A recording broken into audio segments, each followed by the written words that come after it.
Practice to levitate and for Jinn state. Question. Are the laws governing the fourth coordinate the same as those of this third dimension? Master.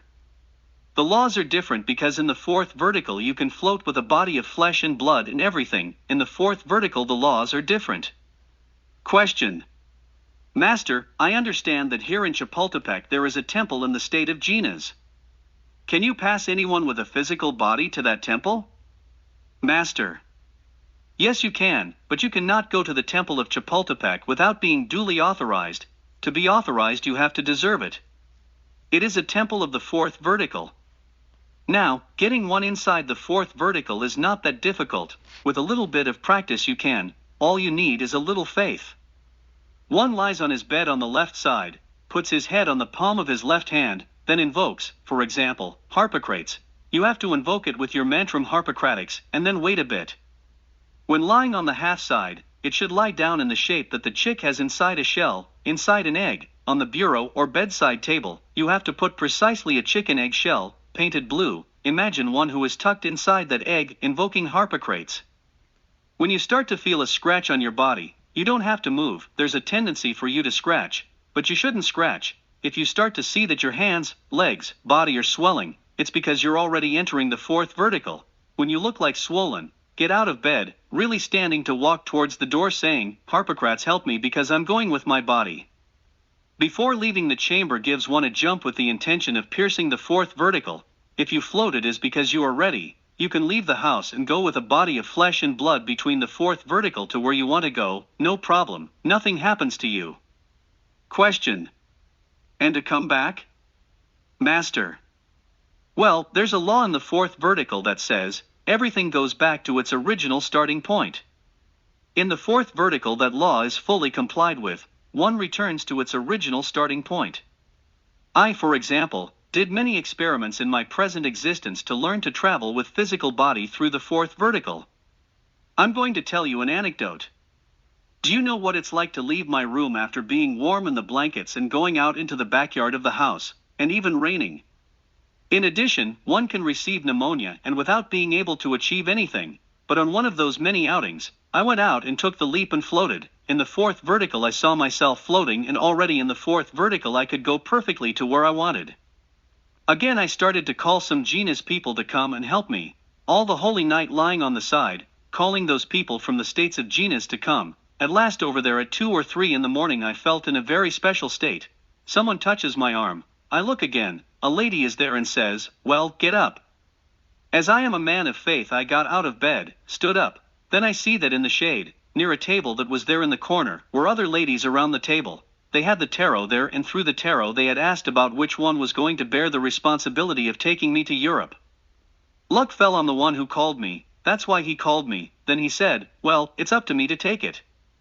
Then I watched in amazement that he took me to help me sustain. Then I walked through a yard, grabbed a long passageway, opened the door, went out into the street. When the door was opened, the door was not opened, but the counterpart. Samael Aun Weor practica para Levitate y salir in Jinns. Great was my astonishment when I go out and find that many other people, men and women, live in the fourth vertical with a body of flesh and blood. Well, I walked down those streets. It was a great joy for me. It was one of my first journeys with a body of flesh and blood in the fourth dimension. So much joy it gave me that I decided to get afloat and then dive, like a plane, right? I had to leave those antics when the lady called me to order. She said, Lord, I have a great moral responsibility to you.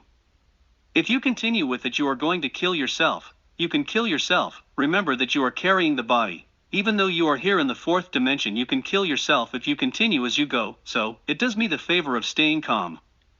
Then I kept traveling with her. In an apartment on the astral world another knight was waiting. He was also learning to travel in the fourth. We arrived, we greeted him, the lady introduced him to me and then, not only took me, but him as well and said, come on, let's cross the ocean. I crossed the ocean at this time of night. I crossed the Atlantic Ocean. For a moment I felt insecure. An idea came into me. How about we were leaving the fourth vertical right now and here in the middle of the ocean? If we were to lose the status of Jinns, how would we look? No one would be left alive there. Well, we keep traveling until we reach a beach in Europe. At that time there was World War II. We passed through some lands of Europe where they were in the Second War. Then the friend who said to me, "Here we have to pass very carefully because we are tucked between the fourth dimension. We do not carry documents of any kind. If unfortunately we lose here the state of Jinnahs, we will fall here in these lands, and we are in the Second World War. Here we lose our lives. We have to be very careful." Well, we really had to be very careful because there are steel tips, metal objects, and it's very dangerous. Then we continued until the lady entered another house in Europe where another person was waiting. Then we stayed there talking a little bit, and he said to me, "I don't know what I see inside you, but in you there is a little bit of science, another bit of philosophy, and a lot of magic. That's what you have inside." We waited for the lady who was looking for another person who studied philosophy. We waited patiently for her to take her out. Then she left too, and we continued the journey. We went where we had to go in parts of old Europe. I got where I needed to go. Having been in what I had to be, then I went back to the house, arrived and lay down in my bed, and everything perfectly. The trip was wonderful. When it becomes difficult for one to enter the states of Jinnahs, he does the practices, and does not succeed, and one wants to achieve it.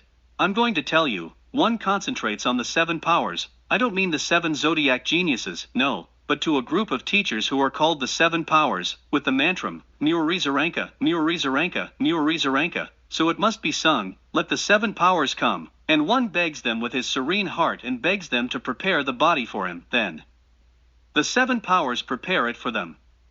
That work has to be done every night and followed for at least a year. Already after one considers that one is ready, then one begins to work again by the states of Jinnahs until one gets it. The work with Harpocrates seems wonderful to me because it turns out that Harpocrates wields a variant of the Christic forces. He manages the states of Jinnahs. Wherever there is a temple of Jinnahs, there is the Harpocratian force. Wherever there is a person who gets into the states of Jinnahs, there is the Harpocratian force. But you have to know how to pronounce the mantram. The name of Harpocrates is Harpocrates, but the mantram is Harpocratis, and then one concentrates. It is convenient to bathe with aromatic herbs when doing the work with the 7 powers. That helps a lot. Among those are peppermint, orange, chamomile, etc., aromatic plants. One chooses plants that have aroma and helps to prepare the body.